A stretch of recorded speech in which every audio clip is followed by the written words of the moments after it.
किया गया। अब चलते हैं पालघर जिले की तरफ, जहां पर प्रशासन द्वारा सार्वजनिक तरीके से छठ पूजा की अनुमति नहीं मिलने के बाद लोगों ने अपने अपने सोसाइटियों में, अपने अपने घरों में छठ पूजा का आयोजन किया। महाराष्ट्र के पालघर जिले के बोईसर स्थित सरावली गांव की ये तस्वीरें हैं जो टीवी स्क्रीन पर आपके सामने है। यहां साई दीप अपार्टमेंट में छठ का महापर्व बड़े धूमधाम से मनाया गया। आपको बता दें कि महाराष्ट्र सरकार के आदेश के बाद लोगों ने नदी तालाब में न जाकर अपने घर में छठी मैया की पूजा की। और फिलहाल विले पार्ले के हमारे ब्यूरो चीफ नागनाथ बाबर ने स्थिति का जायजा लिया। नमस्कार, मैं हूं नागनाथ बाबर और आप देख रहे हैं इन24 न्यूज़। आज हम पालघर जिले के बोईसर में है और यहां पर आज जो छठ का पर्व शुरू हो चुका है और भगवान सूरज और छठ मैया की पूजा की जाती है। लेकिन कोरोना का संकट देखते हुए यहाँ पर प्रशासन ने छठ पूजा पर पाबंदी लाई है, जबकि लोग जो महिलाएं हैं नहर और नदी के किनारे जाके छठ की पूजा करते हैं। लेकिन कोरोना के चलते यहाँ के बोईसर स्थित जो सरावली में साईदीप कॉम्प्लेक्स है, यहाँ के रहवासी जो भी महिलाएं हैं इन्होंने यहीं पर एक पानी का गड्ढा बनाया और उसी में खड़ा रहकर ये छठ पूजा की है। ज़्यादातर उत्तरी भारत में ये छठ मैया की पूजा मनाई जाती है। इससे सुख, शांति और श्रद्धा घर में प्राप्त होते हैं। हमारे साथ में यहाँ जो पूजा की है कई महिलाएं हैं और जेंट्स भी है, उनसे जानना चाहेंगे कि इसका महत्व क्या है, किस तरह से छठ पूजा की जाती है। आप ज़रा बताइए कि छठ पूजा का महत्व क्या है, किस तरह से छठ पूजा की जाती है। छठ पूजा हम लोग के परंपरा है। हम लोग शुरू से करते हैं, अपने बच्चे के लिए, अपने परिवार के लिए सब कुछ करते हैं। और हाँ, जो भी मन्नत मानते हैं तो पूरा होता है। हम लोग का मनोकामना पूर्ण होता है, इसके लिए करते हैं। हम लोग शुरू से हम लोग के परंपरा है, छठ पूजा को मानते हैं, माने हैं, तो वही इसके लिए करते हैं। हाँ, शाम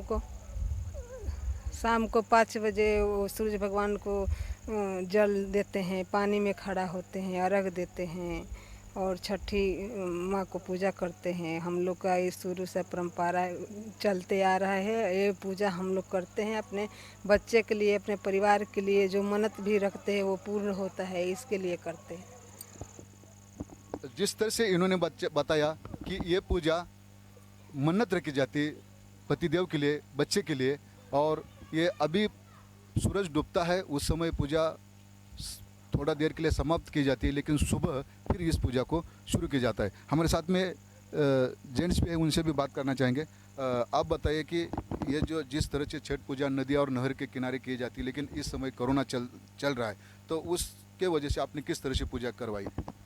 ये सब देखते हुए कोरोना काल का देखते हुए इसके लिए सोसाइटी में सोशल डिस्टेंसिंग के तहत अपना यहाँ पे सोसाइटी में ही, गार्डन में ही 2 फुट गड्ढा खोद के और उसी में सोशल डिस्टेंसिंग में आस्था का पर्व छठ मनाए।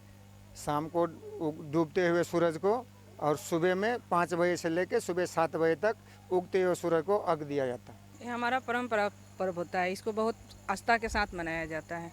अपने परिवार, अपने बच्चे, अपने पति, अपने घर, पूरा समाज के लिए बहुत आस्था के साथ मनाया जाता है। पानी में खड़ा होते हैं, शाम को उगते हुए सूरज को जल देते हैं, अर्घ देते हैं।